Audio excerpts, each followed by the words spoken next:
Hello, ladies and gentlemen. This is your girl Mitzi, and this is Mitzi. Let's think about it. Today, we are thinking about less stress, ladies and gentlemen. We need to think about this. And luckily, I have Gary who's going to be helping us think about this in a whole new way. So, thank you so much, Gary, for coming on to my Hey, show. Mitzi, thank you for having me on this. This is awesome. Yes. So, let's dive right in. When you think of less stress, what necessarily does come to mind? All right, two things. First off, most people are living their lives stressed out. And they're in their little cave. It's black, it's dark. They don't know how to get out. They hate it. They're miserable. And they're like, but they resign themselves to this is the way it has to be. And you're like, Yeah. no, if there's nothing else you get out of this podcast, do not resign yourself to being stressed out. There's a way out. Okay. But the second is we're all stressed out and we're like, why? Like, like when all the books that I've read, they go, hey, here's the 100 top stresses. You lose your spouse, you lose your job, yeah, this happens, you get sick, blah, blah, blah. But here's the key is like, what makes losing your spouse so stressful? And people don't have that answer. So what they get is you losing your spouse is really bad and do these generic things like meditate, go to church, right? Do mindfulness, whatever, right? But what I found what the ingredients are that will cause the stress. So what causes the stress are things like, well, I'm worried now, or I feel guilty that I didn't do this, or I regret that I didn't do that, or now I don't know what to do with myself, so I'm a little bored, or my self-esteem took a hit because now my spouse, or I'm overwhelmed because I got too much stuff. These are the ingredients. So I can't bring a spouse back.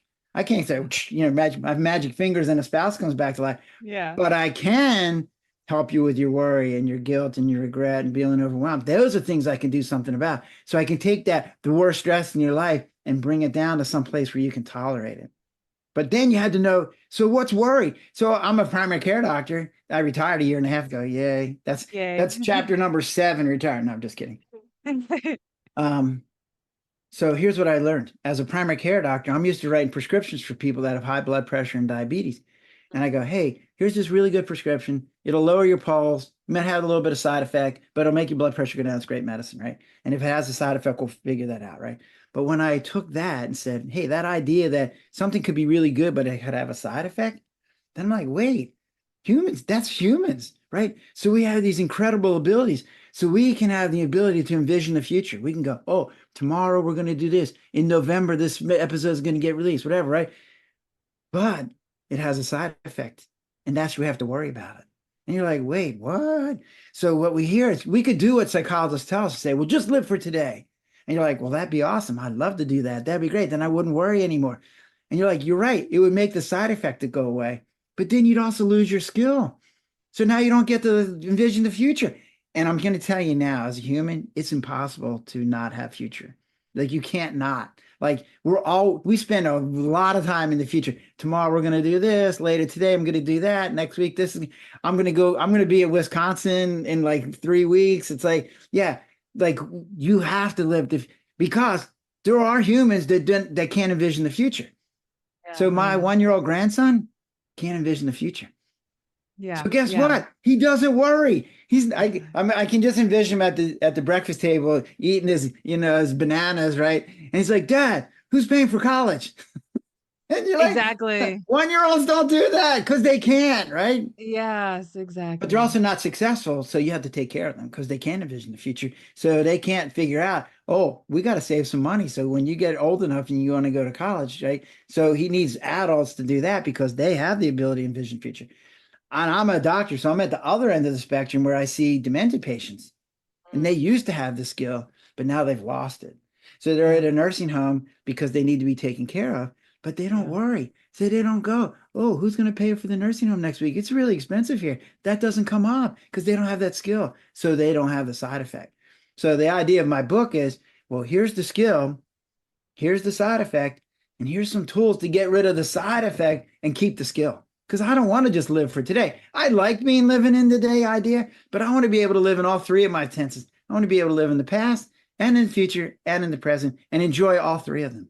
Exactly. It's that finding the balance, you know what I Yes. mean, is what I'm hearing. And you're absolutely right. People don't have that balance. And I was watching a video and this guy was asking a woman like, how can I have freedom without responsibility? And the lady was like, there's no such thing. The only person in the world that has freedom without responsibility is a baby.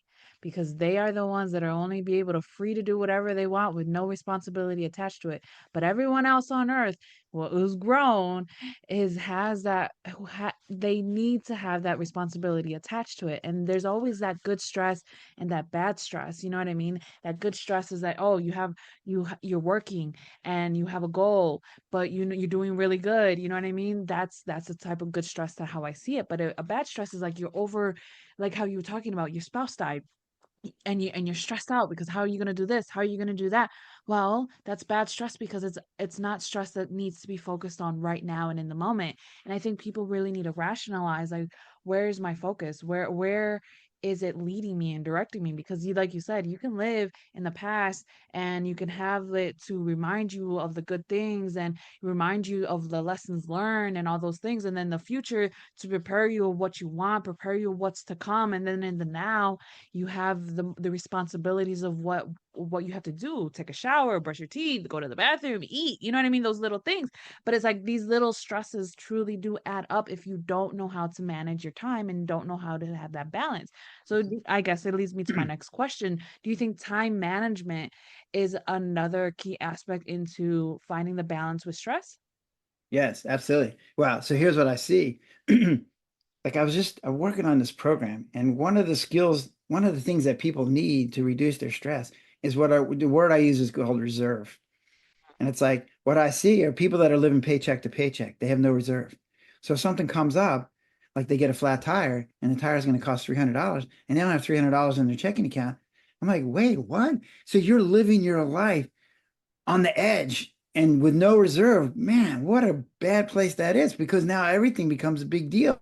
So if you have, when you talk to financial pundits, they go, save up 6 months of bills so that for 6 months you could pay your bills even if you didn't work. Well, if you have 6 months of bills, the money for that, then something happens, you're like, oh, well, I got that money and I'll just use it now and then put it back in later on. And they go, well, I don't have enough money to do that. Yeah, you do. Because what I find is people are spending money on.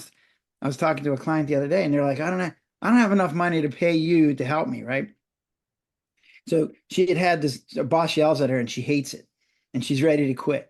And so we talked about what options do you have? What control can you take? And so Yeah. she goes, all right, well, I can do this. And I said, here's the things you can do. Here's some skills, right? So I said, here's what I want to do though, because they're not used to these. So let's have another meeting tomorrow and we'll practice them so that when you get there, you'll have already tried it, right?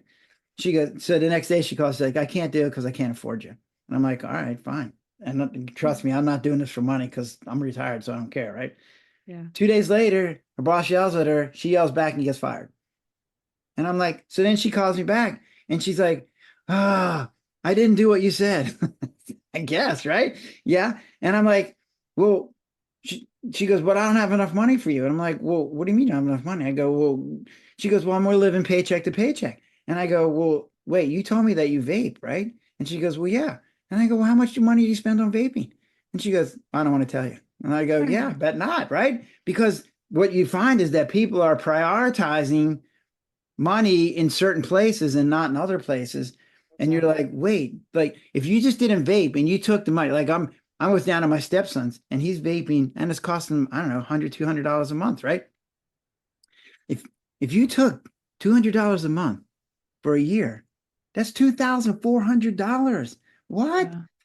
That's a lot of Mhm. money. And yet in the three Exactly. years, that's like almost $10,000. What? Like, and that's just by doing something that isn't hurting you. How freaking nice is that, right? So what I find is reserve is critical. And that doesn't just mean money, right? Reserve is money. But the other thing that I found with my stepson, he's down and he's living in Atlanta and he's has his girlfriend and they decided they're homesteading. And so what they do is they have all these, they've bought chickens and ducks and rabbits and right. And so they're going to feed them and then they're going to use them to feed other things and sell some and get the eggs and stuff like that, right? But what's happened is the amount, animals do what they're supposed to do and they multiply. So they started out with like 20 and now they got 100. Mhm. So what happens is they have no reserve. So if both of them are there together and they're both working, then they can kind of handle it. But her mom had a hip operation or a knee operation, and so she had to go back with her mom. So for a month, he's by himself. There's no reserve. So he's like freaking out. So he's calling his mom, going, "Oh, come down. I need help." So his reserve was us.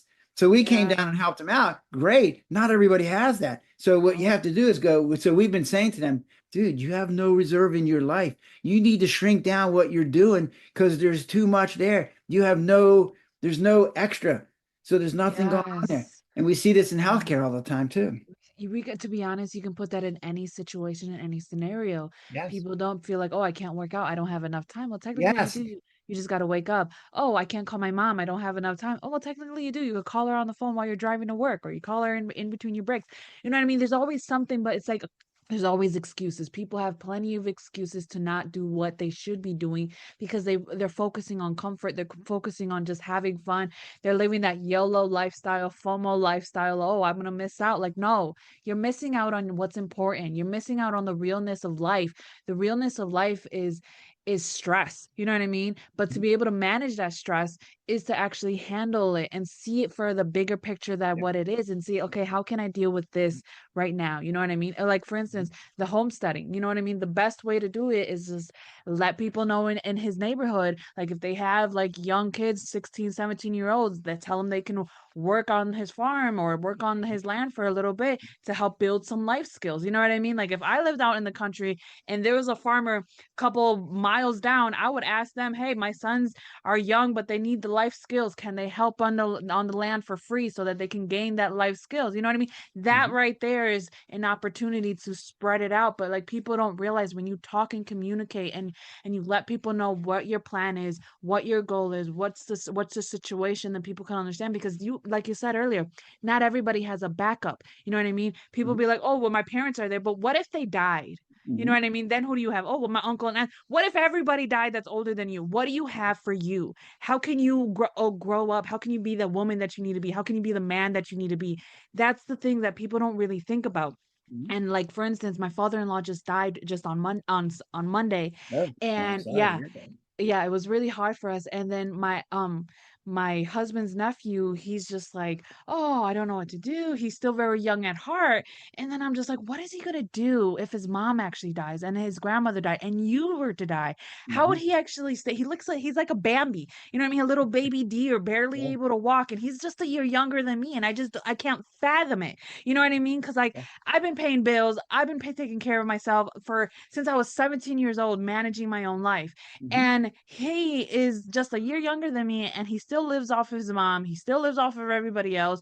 Handout, just because he has a job, he feels like all almighty and proud. But it's like, no, just because you have a job doesn't make you a man. Just because you have a job doesn't make you a woman's Miss Independent. You know what I mean? Like it Mhm. doesn't work like that. Like there's these life skills. It requires balance and it requires you to know how to manage your stress when it Yeah. comes to you. Because when that wave comes, are you gonna be knocked down? Or are you going to be able to stand strong Yeah. like a tree? You know what I mean? And people Yeah. don't Well, think about that. that's what I was going to say. You were talking about good stress and bad stress. And people have asked me that question. I don't really think there is good and bad stress. There's just a stress.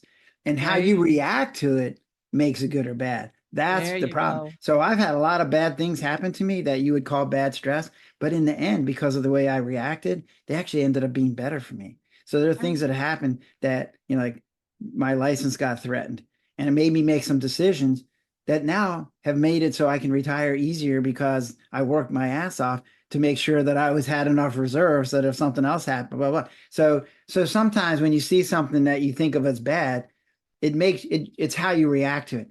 So there's a second book that I got involved with. So the first book is Highway to Your Happy Place, a roadmap to less stress. But the other book I got involved with is Jack Canfield, who wrote Chicken Soup for the Soul. But he wrote this book called Mindset Matters. And I was a co-author of the book with a bunch of other people. And what happens is mindset. The reason I got involved was because mindset matters. Like how you Got it. approach the stress that comes at you with the mindset. So talking about my stepson, I say he's working as a bartender and he makes decent money as a bartender, and it's not a hard job, right? But he's miserable. He hates it. I'm like, well, why do you hate it? And he wasn't really sure. He's like, I don't know, like the people, like blah, blah, blah. And I go, okay, here's what I want you to do today. Go to work and think of all the good things as you go to work, all the good things that are coming out of you working there, right? And he came back that night and he was miserable. And he goes, I didn't do what you said. I'm like, he goes, so, and he goes, and my tips were worse because he came in with a bad attitude. And you're like, dude, that's all you. That's all your control. Yeah. That you have those Mhm. choices. You have that control. If you go to work on, oh, this is miserable, and I think of it as miserable, you're going to be miserable, and then you're going to get less tips, and that's going to make you more miserable. If you go to work on, dude, if it wasn't for this job, I wouldn't have this, and I wouldn't be able to do that, and blah, blah, blah, blah. Exactly. And then you come in with a good attitude, and that is contagious. And so then people go, oh man, here's a really nice guy. Here's a bigger tip, right?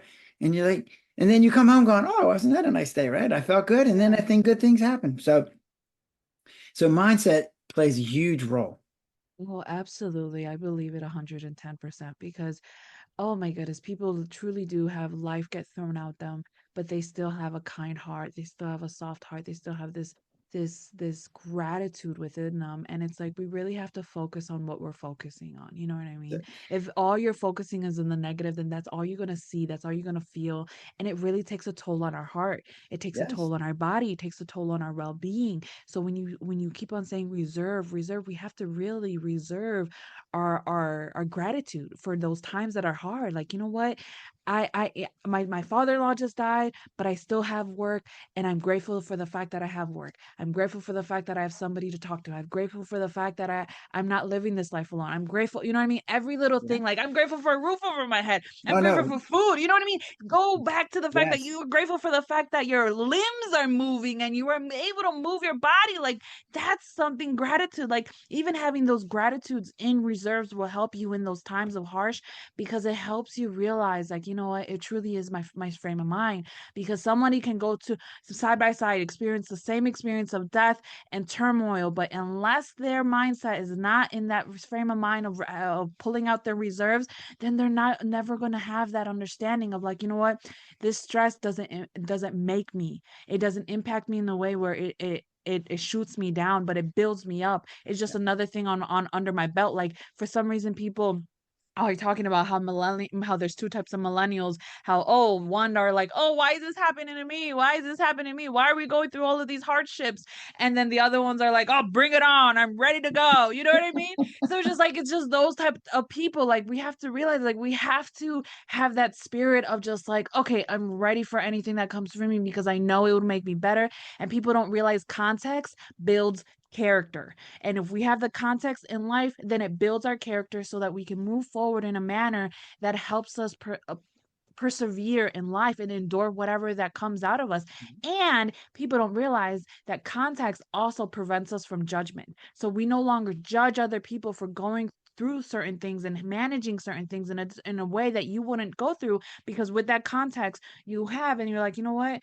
I understand. You know what I mean? You have that understanding and then you can give empathy, you can give that Yeah. compassion, and you can allow people to be where they are. But the fact is that people don't understand that they reject anything that doesn't bring joy and happiness to their life but in reality everything can bring you joy and happiness but it's just how you perceive it and how you go about it and how you accept it in your heart and it sucks because time is catching up to us Gary and I Oh, feel like no. we could continue on talking about this in different avenues and it's like but what can be some lasting words of wisdom that you can leave us off with to keep on thinking. All right. Well, two things. One, your idea of gratitude is right on, right? So I talk about a 50-point wake up. So when I wake up in the morning, my eyes open, 10 points because I'm still alive. Then I go to the refrigerator, oh, 10 points because there's food. Then I go to the sink, oh, 10 points because I have running water. Then I go to the bathroom, oh, I have indoor plumbing. Yeah. So I wake up and there's 50 points. So my day starts with plus 50. So if something bad happens and it's minus 10, it's okay because I'm still plus 40, right? So that's number one. So second part of that is I was just in a trip and I went to a castle, right?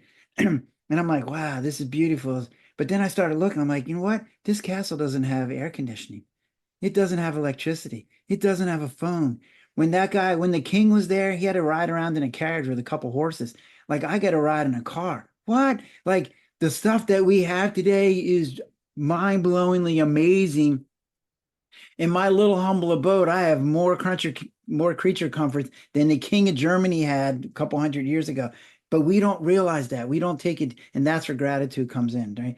Second is that don't resign yourselves to being stressed out. When you see one of the things that I talk about is our stresses are always going to be there because there's side effects to our skills. So we can envision the future. Yay, incredible skill. The side effect is you have to worry about it. So we're never going to get rid of stress because as long as we have the skills, they're going to be there. So the key is keep our skills and lose the side effects. And that's what the book is about. And then the third is you got to know where you want to be, like where you're trying to get to. And that's that happy place. So the happy place, you have to know what it is. So in my book, The Highway to Happy Place, a Roadmap to Less Stress, I define what a happy place is. Everybody decorates theirs a little differently, but they all have the same rooms. And so they all have gratitude and fulfillment and pleasure and contentment and feeling safe and all these kinds of and connected and all this stuff, right? And having hope. So if you go, that's where I want to be. Well, now you know where to go, and you go. It's not that hard to get there, and then you find out that these stresses are the roadblocks that are keeping you from getting there. And so here's how to get rid of the side effects, keep the skills, so that you don't have these roadblocks, and now you can spend the rest of your life in your happy place. Exactly, exactly. Those are very great valid points. And one thing I always tell my husband, because he's prone to be like, "Oh, it's a terrible day. Oh, Yeah. my day is ruined." I'm like, "No, you had a bad moment, but the day is still beautiful. A bad moment does not mean that the day is terrible or it's the end of the day or the end of your world. No, it's just a bad moment. But then you know what?